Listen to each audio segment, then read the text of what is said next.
Most people won't talk about it. Some laugh it off. Others whisper. But behind closed doors, there's a real conversation aching to be had. One about truth, trust, and the kind of intimacy that requires more than just curiosity. It requires courage. We live in a world flooded with information, yet starved for understanding. We think we know what sex is supposed to be.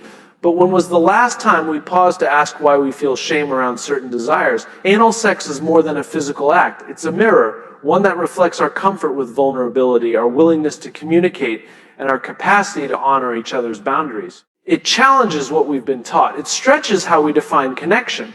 And it invites us to grow, not just sexually, but emotionally and relationally. This isn't about being provocative for the sake of attention. It's about being honest for the sake of healing. Because when we strip away the taboo, what we find underneath is often more powerful than we ever imagine. A chance to reclaim intimacy, a chance to build unshakable trust, a chance to feel completely seen.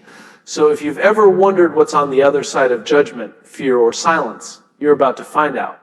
Because what comes next might just change the way you love forever. When we talk about intimacy, real deep, vulnerable intimacy, there's one word that matters more than any position, any method, or any new thing to try in the bedroom: trust. Without trust, there is no safety. Without safety, there is no surrender. And without surrender, there is no true connection. Anal sex, perhaps more than any other kind of physical intimacy, demands this kind of emotional groundwork. Not because it's inherently dangerous, but because it invites us into an experience that asks for total honesty, intentional communication, and mutual respect.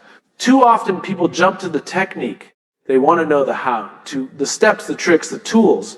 But no technique in the world can replace what trust provides. Trust is the invisible architecture behind every fulfilling sexual experience. It's what allows one partner to say, "I'm curious," and the other to say, "Let's explore that together." It's what makes it possible to set boundaries without fear of judgment or rejection. It's what creates a space where both people feel emotionally and physically safe enough to let go. And that is where intimacy flourishes. Trust doesn't start in the bedroom. It starts in the small moments. How you respond when your partner opens up about something vulnerable, how you handle conflict, how you treat each other when there's nothing at stake but your shared sense of connection. When a couple builds trust in their daily lives, they naturally carry that into their intimate lives. That trust becomes the silent agreement. You are safe with me. Your voice matters. Your body matters. Your no means no, and your yes is celebrated. When anal sex becomes part of the conversation, it quickly reveals the depth or the limits of that trust. Because this form of intimacy is still wrapped in layers of cultural shame and misunderstanding. Even bringing it up can feel risky. But here's the truth: any relationship that can hold space for that conversation without shame, without rushing, and without pressure is a relationship where real intimacy can thrive.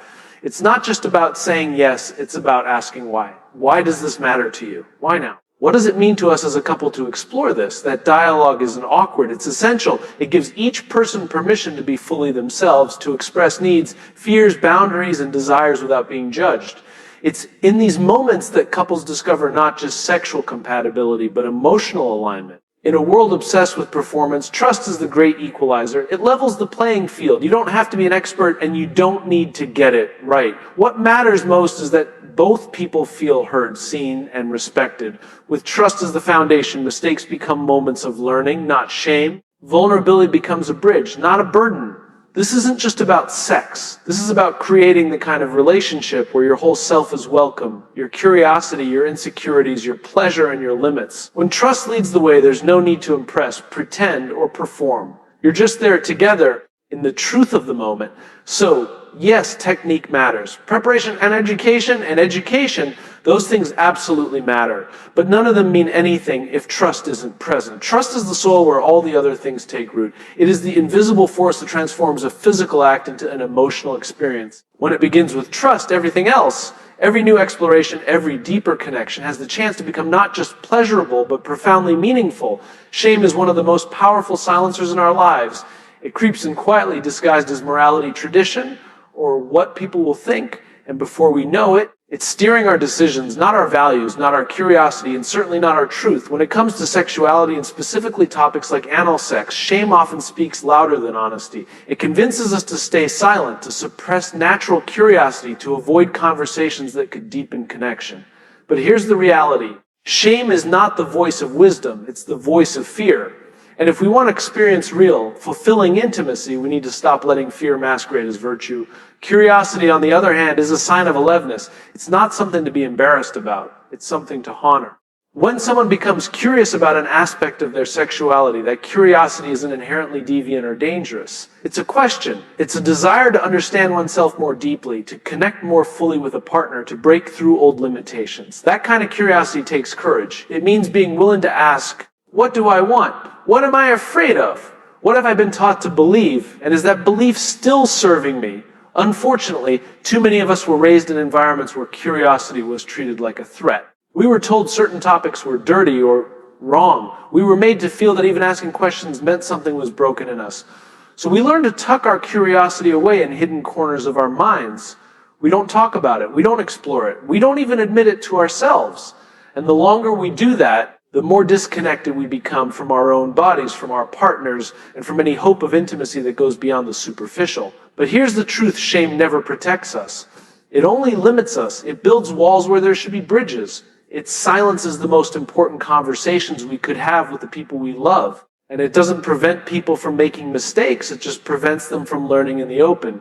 The cost of shame is not just sexual dissatisfaction. The real cost is disconnection from others, yes, but also from the most authentic version of ourselves. When two people in a relationship can sit down and talk about something that society deems taboo, and do so without judgment, they're not just talking about sex. They're building a kind of trust that many couples never experience.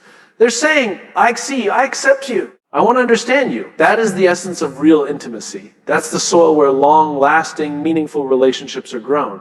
And it all starts by replacing shame with curiosity. It's time we gave ourselves and our partners permission to be curious again, to ask questions without fear of ridicule, to admit desires without fear of rejection. Because curiosity is how we learn, it's how we evolve, it's how we expand the limits of what's possible, not just in our sex lives, but in our capacity for love, empathy, and growth. If we want deeper, safer, more fulfilling intimacy, we need to stop treating curiosity as the enemy. It's shame that keeps us stuck. It's curiosity that sets us free. Consent is often misunderstood as a simple yes or no. But in reality, it's so much more than a single moment or a verbal agreement. Consent is an ongoing living conversation. It's a process, not a checkbox. It's about mutual understanding, emotional presence, and respect for one another's boundaries, spoken and unspoken. Especially when it comes to vulnerable, intimate experiences like anal sex, consent must be approached with care, curiosity, and compassion. In too many situations, we rush past this part of intimacy. A partner hears yes and assumes that means permission for everything. But what if that yes came with hesitation? What if it came from a place of pressure, fear of disappointing someone, or simply not knowing how to say no? That isn't real consent. Real consent is given freely, enthusiastically, and without coercion. And most importantly, it can be withdrawn at any time. Just because someone agreed to something once doesn't mean they've agreed to it forever. Just because someone says maybe doesn't mean yes. Think about this when you truly care about someone.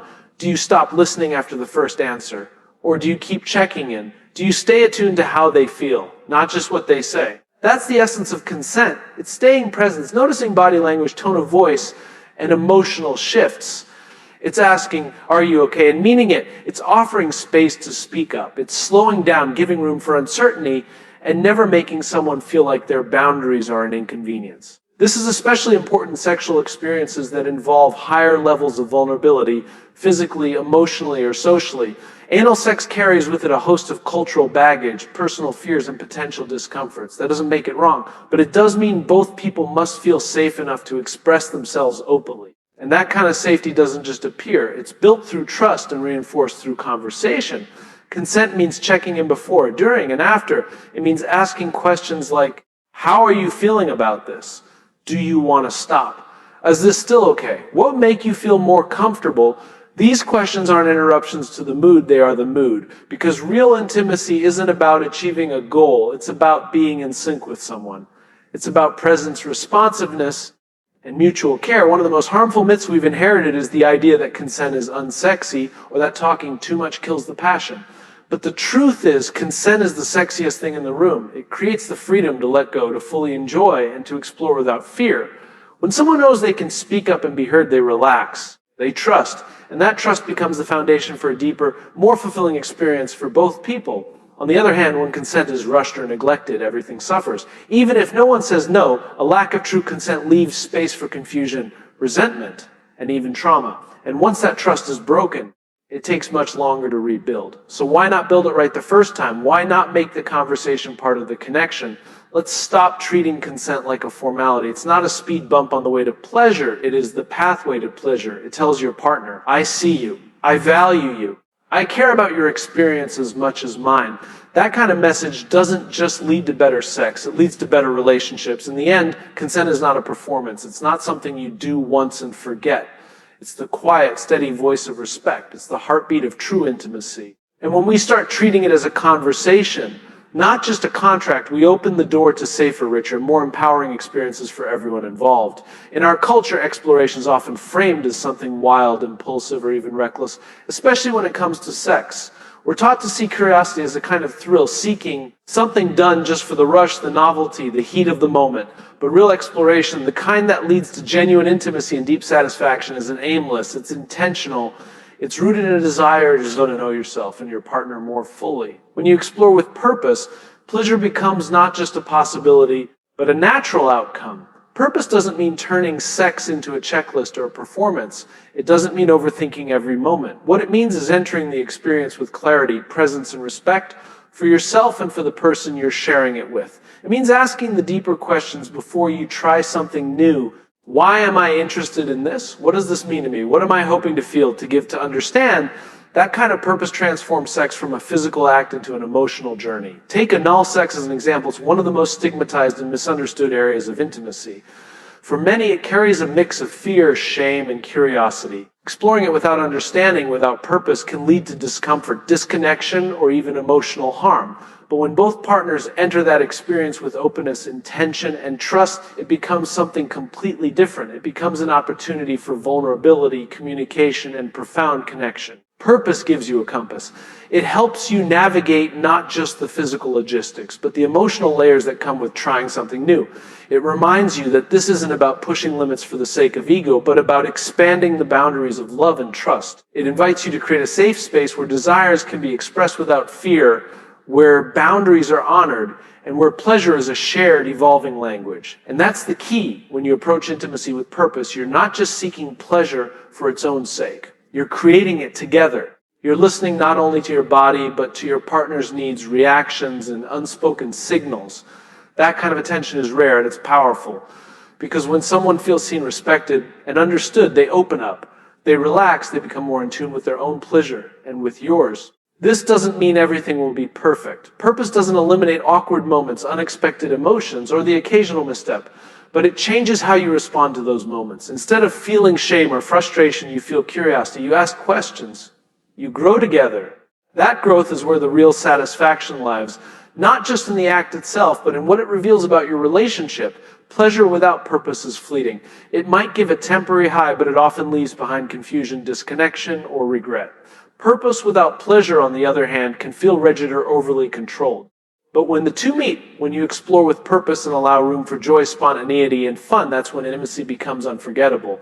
In the end, it's not about what you do, but why you do it. Are you exploring to escape, or to connect, to impress, or to understand? The difference matters, because when your why is rooted in love, respect, and curiosity, your how becomes more intuitive, more meaningful, and far more pleasurable. So don't be afraid to explore. Just don't do it blindly. Let your purpose guide you. Let your heart be part of the process.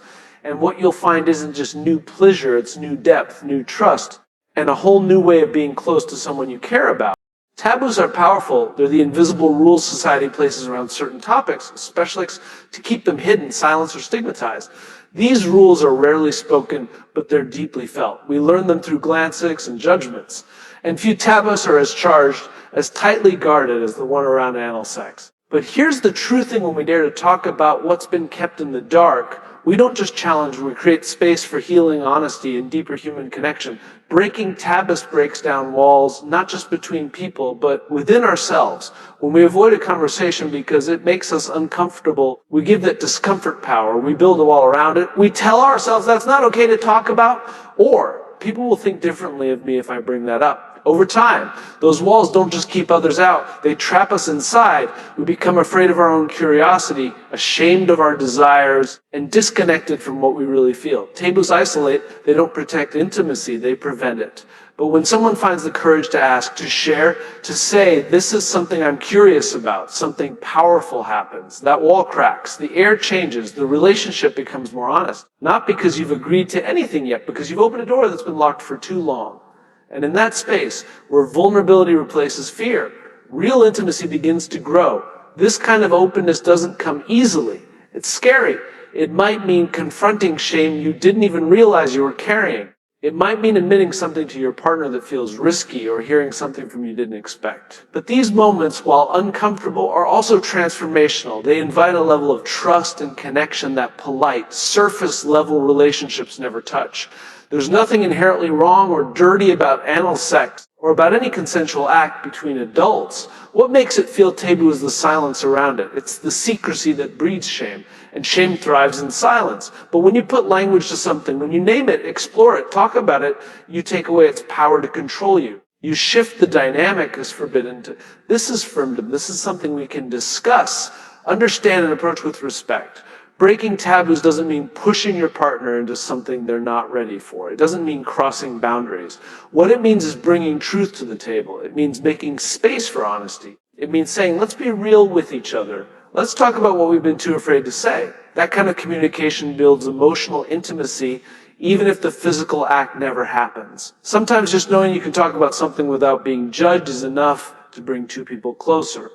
And here's the bigger impacting. When we normalize these conversations, we help others feel safe to do the same. Ripple effect. The more we challenge taboo with respect and empathy, the more we create a culture where people feel free to be themselves, without shame, without silence, without fear.